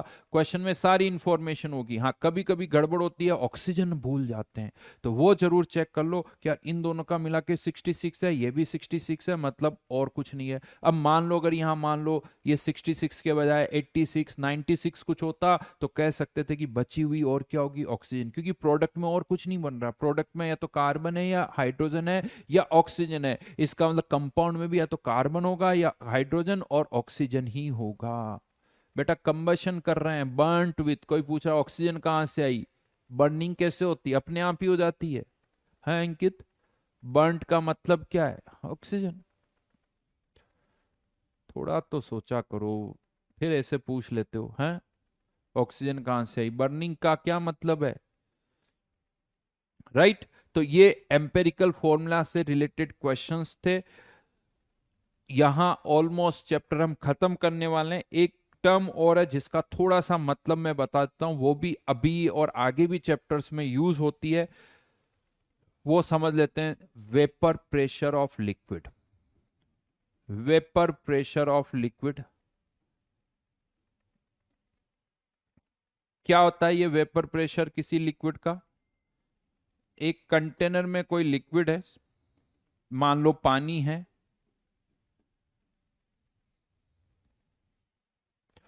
क्वेश्चन अभी प्रैक्टिस करोगे बेटा, सुनो मेरी बात, ड्रॉपर में हो पहले तो बेसिक चीजें समझो। कोर्स एक ही साल में कंप्लीट करना है या 2-3 साल में करना है? ऑलरेडी पता कौन सा लेक्चर ही हमारा, केवल अभी हमने कंसंट्रेशन टर्म भी स्टार्ट नहीं किया है। हम्म, आज मेरे को लगता है ये हमारा 8th लेक्चर है। 8।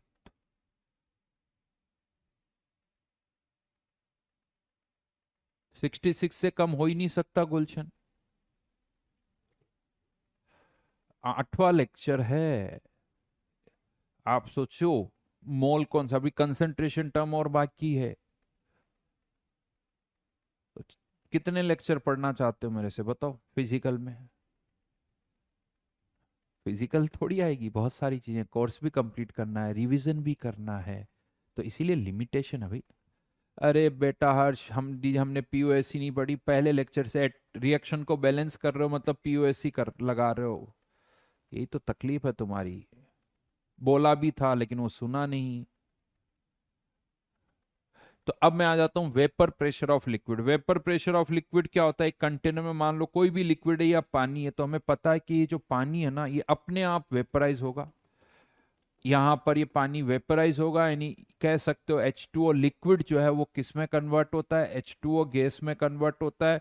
धीरे धीरे इन्हीं कन्वर्ट होता जाता है, लेकिन जैसे जैसे लिक्विड वेपर में जाता है, वापस ये वेपर्स के मॉलिक्यूल भी लिक्विड में कन्वर्ट होते हैं। जब वो लिक्विड की सरफेस से टकराते हैं तो वापस लिक्विड में भी कन्वर्ट हो जाते हैं। यानी यहां पर इवोपोरेशन भी होता है और यहां पर कंडेंसेशन भी होता है। इवोपोरेशन भी होता है और कंडेंसेशन भी होता है। हाँ, कह सकते हो इनिशियली जो है इवोपोरेशन ज्यादा होगा, कंडेंसेशन तो बहुत कम होता है, क्योंकि वेपर्स में मॉलिक्यूल्स कम है। लेकिन जैसे जैसे वेपर्स में मॉलिक्यूल बढ़ने लगते हैं, कंडेंसेशन भी ज्यादा ज्यादा होने लगता है। और एक टाइम ऐसा आता है जब यहां पर रेट ऑफ इवोपोरेशन जो होती है वो रेट ऑफ कंडेंसेशन के बराबर हो जाती है। मतलब जितने मॉलिक्यूल्स इवोपोरेट हो रहे हैं उतने ही मॉलिक्यूल्स वापस कंडेंस होते हैं। और जब ये सिचुएशन आती है कि जितने इवोपोरेट हुए उतने ही कंडेंस हो गए, तो अब यहां पर नंबर ऑफ मॉलिक्यूल्स फिक्स हो जाते हैं। वेपर्स के नंबर ऑफ मॉलिक्यूल्स फिक्स हो गए, लिक्विड की क्वांटिटी भी अब चेंज नहीं हो रही है। इस स्टेट को हम कहते हैं स्टेट ऑफ इक्विलिब्रियम। इस स्टेट को कहा जाता है स्टेट ऑफ इक्विलिब्रियम। और जब इक्विलिब्रियम आता है तो अब यहां पर गैस के मोल्स फिक्स हो गए, इसके मोल्स अब तो चेंज हो नहीं रहे, वो फिक्स हो गए, कांस्टेंट है। इसी टाइम पर जो प्रेशर होता है उस प्रेशर को कहा जाता है वेपर प्रेशर ऑफ लिक्विड। उस प्रेशर को कहा जाता है वेपर प्रेशर ऑफ लिक्विड। और मैं आपको एक चीज बताऊं, बहुत थोड़ा सा लिक्विड ही वेपराइज होता है। नॉर्मली अगर कंटेनर की बात करें तो बहुत थोड़ा सा लिक्विड वेपराइज होने पर इक्विलिब्रियम आ जाता है। इवन आपको लगेगा यार सर लिक्विड तो जितना था अभी भी उतना ही दिख रहा है, क्योंकि जो क्वांटिटी वेपराइज होती है वो बहुत कम होती है। हाँ, अगर आप कहते हो नहीं सर मेरा कंटेनर तो बहुत बड़ा है, पता नहीं कितना बड़ा है, तो एक अलग बात है। Otherwise 1 2 10 litre 5 litre 10 litre 20 litre की अगर कंटेनर है तो बहुत कम पानी ही वेपराइज होगा और थोड़ी देर के बाद सिस्टम किस स्टेट में आ जाएगा, इक्विलिब्रियम में। इसको मैं थोड़ा सा ग्राफिकली आपको समझा देता हूं। यहां पर वाई एक्सिस पर है रेट, एक्स एक्सिस पर है लेट से टाइम। तो इनिशियली देखो रेट ऑफ, ये जो रेट ऑफ इवोपोरेशन है ये तो फिक्स होती है, that is rate of evaporation, वो चेंज नहीं होती। क्यों? क्योंकि लिक्विड की अमाउंट में ज्यादा कोई चेंज नहीं हो रहा है। लिक्विड की अमाउंट में ज्यादा चेंज नहीं हो रहा तो पानी से तो हमेशा ही उतने ही मॉलिक्यूल्स वेपराइज होते जाएंगे होते जाएंगे। लेकिन रेट ऑफ कंडेंसेशन जो है, रेट ऑफ कंडेंसेशन जो है ये धीरे धीरे बढ़ती, इनिशियली जीरो होती है, फिर धीरे धीरे बढ़ती है। एक टाइम आता है जब रेट ऑफ इवोपोरेशन किसके बराबर आ जाती है, रेट ऑफ कंडेंसेशन। ये रेट ऑफ कंडेंसेशन। और जब ये दोनों बराबर हो जाती है इस स्टेट को हम कहते हैं state of equilibrium. This is known as state of equilibrium. ये क्लोज्ड कंटेनर बेटा, ओपन कंटेनर में इक्विलिब्रियम नहीं आता। ओपन कंटेनर नहीं है, ये क्लोज्ड कंटेनर है। रेट ऑफ इवोपोरेशन जब रेट ऑफ कंडेंसेशन के बराबर होगी तो सिस्टम किस स्टेट में आ जाएगा, इक्विलिब्रियम में। सिस्टम इक्विलिब्रियम पर आ जाएगा। और इस प्रेशर को हम कहते हैं, इस प्रेशर को हम कहते हैं वेपर प्रेशर ऑफ लिक्विड।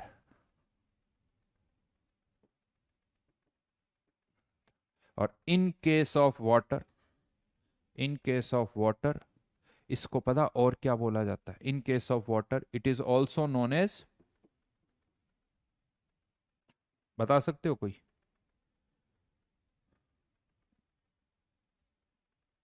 यश तुम्हारा डाउट क्या है जो लिख दो वापस।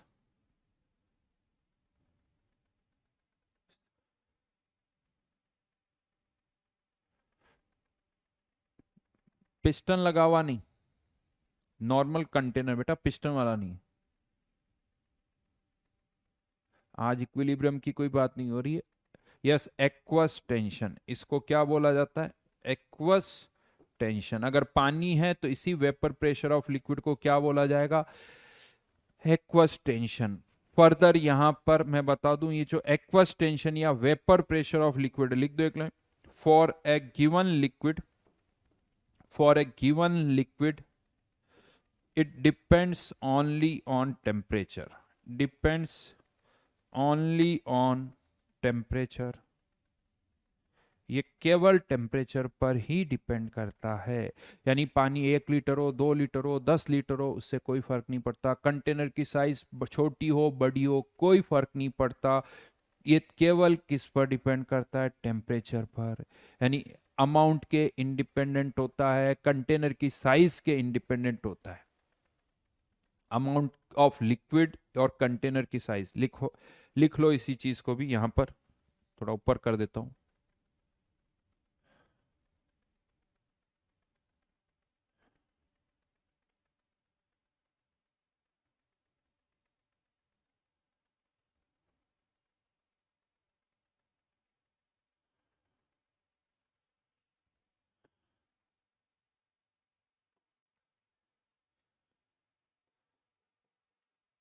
independent of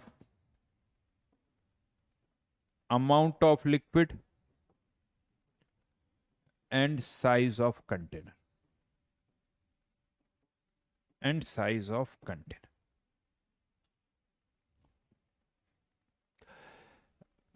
विस्कोसिटी कहाँ से, लिक्विड बदलेगा तो विस्कोसिटी भी बदलेगी, लिक्विड पर डिपेंड करता है।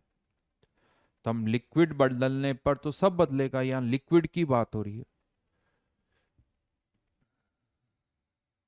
फर्दर यहां पर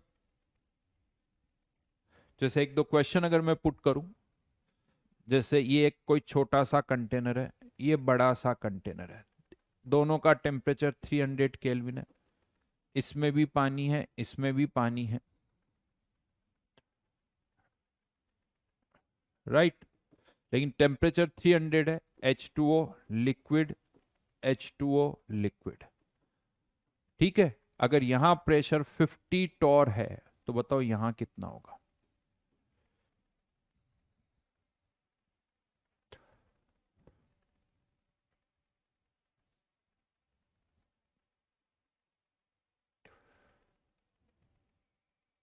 वेपर प्रेशर तभी डिफाइंड होगा जब सिस्टम इक्विलिब्रियम पर आएगा।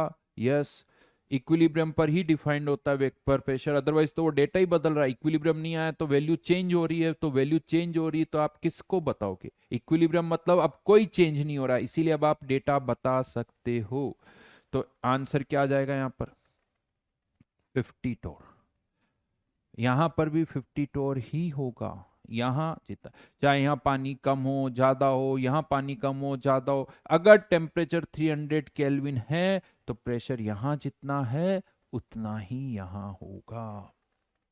अच्छा, यहीं पर एक दो चीजें और मैं समझा देता हूं। सपोज करो, एक सेकंड के लिए सोचो, अगर मैं ऐसे पूछूं इसी चीज को कि क्या यहां पर वेपर में मोल्स और यहां पर वेपर में moles, number of moles of vapour, क्या वो भी बराबर है? Number of moles of vapour और यहां पर number of moles of vapour, क्या ये भी बराबर है दोनों कंटेनर में? प्रेशर तो बराबर है, प्रेशर जितना यहां है उतना ही प्रेशर यहां पर भी है, प्रेशर बराबर, क्या नंबर ऑफ मोल्स बराबर? नहीं। जहां वॉल्यूम ज्यादा वहां मोल्स भी ज्यादा, जहां वॉल्यूम कम वहां मोल्स भी कम। यहां वॉल्यूम कम है, मोल्स कम है, वॉल्यूम ज्यादा है, मोल्स भी ज्यादा है। अब इसको यूं समझ लो थोड़ा सा कि अगर एक छोटे कंटेनर, ये कंटेनर था मेरे पास और मैंने इसका वॉल्यूम बढ़ा के इतना कर दिया, यानी यहां से इसको मैं यहां लेके चला गया, कंटेनर का वॉल्यूम बढ़ा दिया। जैसे ही आप कंटेनर का वॉल्यूम बढ़ाओगे, सडनली आपने वॉल्यूम बढ़ाया, जैसे वॉल्यूम बढ़ेगा, अभी पानी वेपराइज नहीं हुआ है तो यहां का प्रेशर मान लो, सुनना पूरा बात को, जैसे ही वॉल्यूम बढ़ाया यहां का प्रेशर 50 से कितना हो गया? 40। अब क्या होगा? प्रेशर वेपर प्रेशर से कम हो गया, कितना हो गया? 40। तो अब ये पानी जो है वो वेपराइज होगा, वेपराइज होगा धीरे धीरे धीरे, और प्रेशर को कितना कर देगा? 50 कर देगा। समझ रहे हो मेरी बात को? ये बता रहा हूं मैं, ये कंटेनर ऐसे था, इसको आपने बड़ा कर दिया, ऑलरेडी यहां प्रेशर कितना था? 50 टोर। जैसे ये पानी इतना भरा हुआ है, आपने इसका वॉल्यूम बढ़ा दिया, जैसे ही वॉल्यूम बढ़ाओगे प्रेशर कम हो जाएगा, मान लो 50 से हो जाएगा 40, लेकिन धीरे धीरे ये बचा हुआ पानी, ये पानी वेपराइज होगा और वापस से प्रेशर कितना आ जाएगा? 50 टोर। यानी इसको यूं समझ दो, कंटेनर की साइज बढ़ाते जाओगे तो लिक्विड वाटर की क्वांटिटी कम होगी, वाटर वेपर की क्वांटिटी बढ़ती जाएगी। कंटेनर की साइज बढ़ाते जाओगे तो लिक्विड वाटर की क्वांटिटी कम होती जाएगी, वाटर वेपर की क्वांटिटी बढ़ती जाएगी। और इसका उल्टा, साइज छोटी करते जाओगे तो वाटर वेपर की क्वांटिटी कम होती जाएगी, लिक्विड वाटर की क्वांटिटी बढ़ती जाएगी। हाँ या ना? बात समझ में? इसको यूं भी बोल सकते हैं, कंटेनर की साइज बढ़ाओगे तो और इवोपोरेशन होगा, और साइज बढ़ाओगे और इवोपोरेशन होगा। प्रेशर 50 आ जाएगा फाइनली, प्रेशर नहीं बढ़ेगा बट इवोपोरेशन और होगा। कंटेनर की साइज छोटी करोगे तो कंडेंसेशन होगा, और छोटी करोगे कंडेंसेशन होगा, और छोटी करोगे कंडेंसेशन होता जाएगा, राइट? तो ये वर्ड्स समझ में आने, प्रेशर उतना ही रहेगा 50 टोर, बट क्वांटिटी वेरी कर रही है। यहाँ लिक्विड वाटर की क्वांटिटी, यहाँ लिक्विड वाटर की क्वांटिटी सेम नहीं है। वाटर वेपर की क्वांटिटी यहाँ कुछ हो रहा है, वाटर वेपर की क्वांटिटी यहाँ कुछ हो रहा है, तो क्वांटिटी जो है वो वेरी कर रही है, राइट। तो ये वर्ड्स आगे कहीं यूज हो सकते हैं, ध्यान रखना इस चीज को। ये word vapour pressure aqueous tension कहीं आ रहा है तो ये हमें पता होना चाहिए। तो चलिए आज ये मॉल कॉन्सेप्ट चैप्टर कंप्लीट होता है। अब हमें बाकी का होमवर्क करना है, तो काफी कुछ तो हम कर चुके हैं। तो मेरे हिसाब से जेई मेंस और जेई एडवांस या S1 में एक काम करता हूं, S1 के बचे हुए क्वेश्चन, O1 के बचे हुए क्वेश्चन, और चलिए जेई मेंस।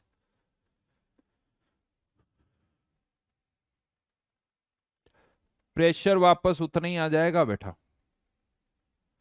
नेक्स्ट चैप्टर होगा कंसंट्रेशन टर्म्स।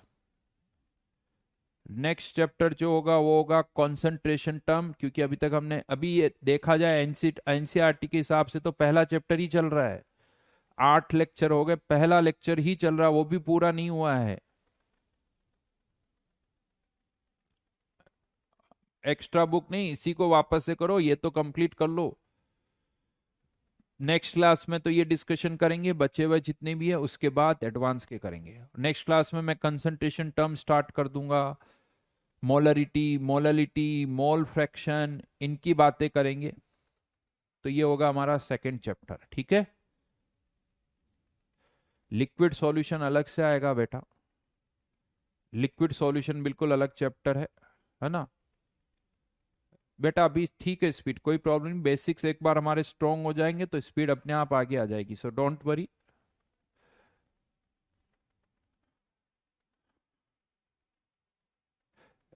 एडवांस के क्वेश्चंस देखो मोल से डायरेक्टली नहीं आते हैं, मोल से डायरेक्टली क्वेश्चन नहीं आते, उसमें कुछ ना कुछ और होता है। तो अगर आप अभी देखोगे जेई एडवांस या जेई मेंस में इससे क्वेश्चन कम है, क्योंकि ये बेसिक है, हर चैप्टर में यूज होता है, तो प्योरली इस पर क्वेश्चंस कम आते हैं, प्योरली नहीं क्वेश्चंस मिलेंगे। बट हाँ, मोल हर जगह यूज होगा, जिसको मोल नहीं पता वो फिजिकल में एक भी क्वेश्चन नहीं कर सकता, ठीक है।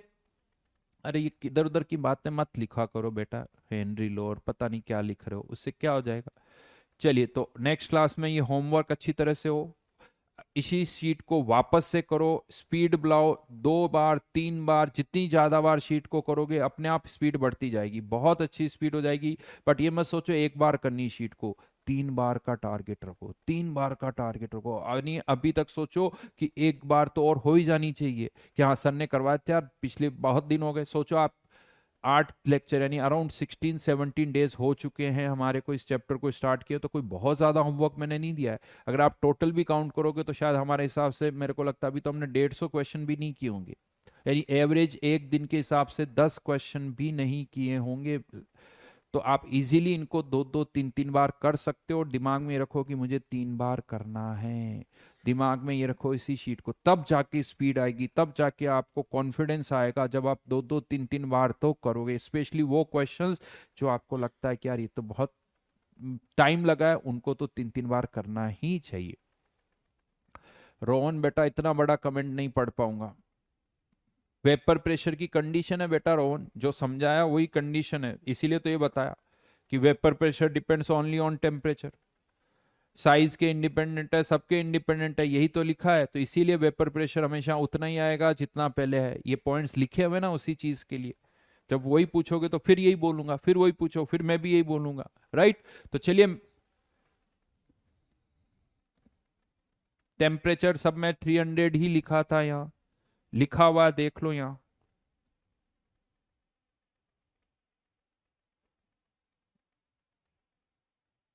रिवीजन क्यों करवाऊंगा बेटा, सब पढ़ा दिया, अब तुम्हें करना है। चलो जी चलो, तो मिलते हैं वापस नेक्स्ट क्लास में। जो भी नए स्टूडेंट्स हैं वो फर्स्ट लेक्चर से देखना स्टार्ट करें, साथ में होमवर्क करें, लेक्चर्स देख के होमवर्क करें, फिर नेक्स्ट लेक्चर देखें, फिर होमवर्क करें, और थोड़ा स्पीड से करें, और फिर यहाँ से आगे कंटिन्यू देख सकते हैं। Can 12th fail give JEE advance, बेटा ये देखो, मेरे को नहीं, मेरे हिसाब से तो नहीं दे सकता जो 12th फेल है, बाकी रूल्स देखिए, जो FAQ सब डाले हुए हैं, है ना। चलिए बाय बाय, थैंक यू।